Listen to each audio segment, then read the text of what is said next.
The world's most dangerous thief doesn't steal your jewels or your money. He steals something infinitely more valuable, your tomorrows. The story you are about to hear is a powerful life lesson. Use this opportunity to train your listening and take your English to the next level. Our story begins in a place where many tomorrows are planned, a cozy coffee shop in Cold Spring, New York, called the Foundry Cafe. Nia, the owner, knew the rhythm of her customers like a melody. There was Walter, a retired gentleman with a serene gaze, who arrived every morning with his newspaper, a silent observer of the life that passed by the window. And there was Leo, a young man in his late 20s, whose corner table was a universe of potential. Maps, books, a laptop always open to complex plans for his podcast, Unseen Cold Spring. Walter saw the ambition in Leo's eyes, but he also saw the hesitation, the endless research, the paralysis of the perfect plan, and with a painful familiarity, he recognized himself in the young man. He saw a man about to make the same mistakes he did. For days, Walter just observed. He saw the spark in Leo's eyes, but he also saw the hesitation that kept him stuck in his chair. Until, on a quiet afternoon, he decided to build a bridge. He gave a discreet signal to Mia, the owner of the cafe, who smiled and brought a new coffee to Leo's table. "This one's on Walter," she said. "He thinks you look like you need some fuel for all that genius." Surprised, Leo looked over at the gentleman who approached with a slow, kind step. With a nod toward the laptop screen, Walter asked, "That looks like an incredible project. When does the first episode go live?" The simple question caught Leo by surprise. He stammered, listing his castle of excuses, the equipment that wasn't good enough, the research that was never complete, the plan that needed just one more tweak. Walter listened with a patience that seemed to come from a long and painful experience. He didn't argue, he just gave a sad, understanding smile, a smile that said, "I know this story. I understand perfectly," he said, his voice low. "I also spent my entire life waiting for the right moment, until the only thing I had left was the time I had lost." Walter's sentence hung in the cafe air, thicker than the aroma of coffee. For the first time in a long time, Leo was speechless.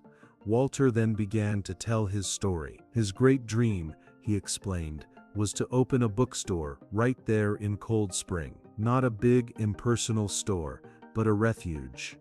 A place for the community, for conversation, for calm. He took out his wallet and from a hidden compartment pulled out a small piece of paper, yellowed, almost falling apart at the folds. "This is the perfect business plan. I've been refining it for 40 years. And then he listed the weights. "I'll start when I have more savings," he would tell himself in his 20s. "I'll start when the children are older," was the promise of his 30s. "I'll wait for the economy to improve," was the excuse of his 40s. "I'll wait for retirement to have real time," was the final lie of his 50s.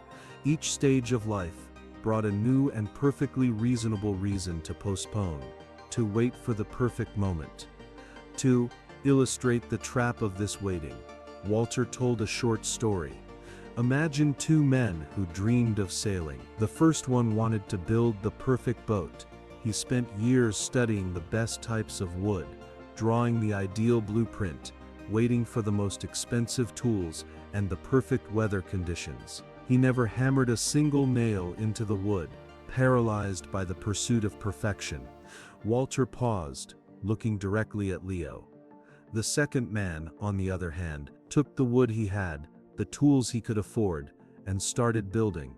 His first boat was clumsy and barely floated. He learned from his mistakes, built a second one, a little better, and then a third. At the end of his life, he had sailed many rivers, felt the sun and the rain, while the first man still had the untouched blueprint of the perfect boat.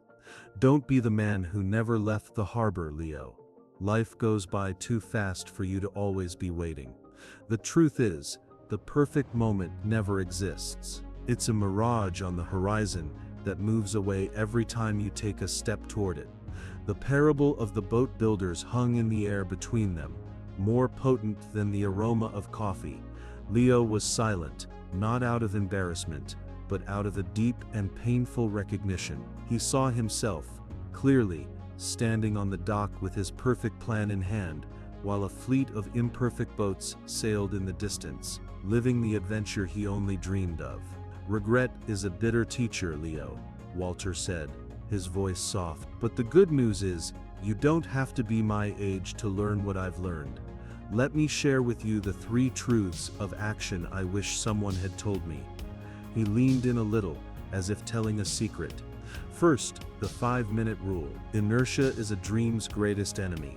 Don't think about building the whole boat. Just commit to hammering the first nail for 5 minutes. The beginning is the hardest part. Motion creates more motion. Second, he continued, good enough is the new perfect. An imperfect boat in the water will always be worth more than a perfect boat in theory. Action in the real world, with all its mistakes, teaches you faster than 1,000 hours of planning.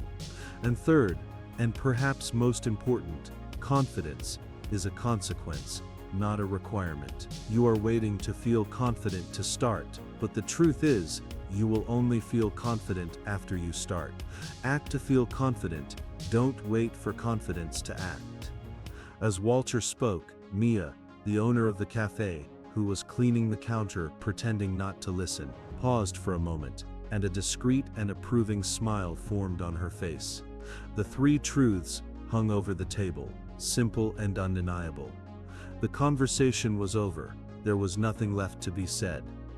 Walter stood up, left a few notes on the table, and with a nod to Leo and a smile for Mia, wished them a good day. He left, leaving behind the echo of a lifetime of lessons.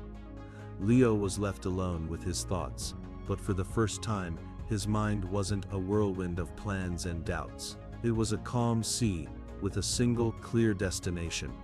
He looked at his laptop screen, at the weeks of meticulous planning. Then he looked at the street, at the real world waiting for him. With a deep breath, that felt like the first in a long time, he closed the laptop. He put away his note. The time for planning was over. He left the cafe and stopped in front of the old train station building next door, a place he had read about for weeks, planning the perfect approach. He took out his phone, opened the voice recorder, and pressed record. His voice came out a little shaky at first. The traffic noise wasn't ideal, but he told the story of that place. For 2 minutes. It wasn't perfect, but it was real. It was the first nail in his boat. Across the street, Walter was watching. He couldn't build his boat, but his story of inaction had become the wind that pushed someone else's boat into the water. In that moment, his regret didn't disappear, but it was transformed into wisdom. And that, he realized, was a kind of journey after all. If this lesson resonated with you, please leave a comment below telling us, what is the first nail you can hammer today to start building your boat?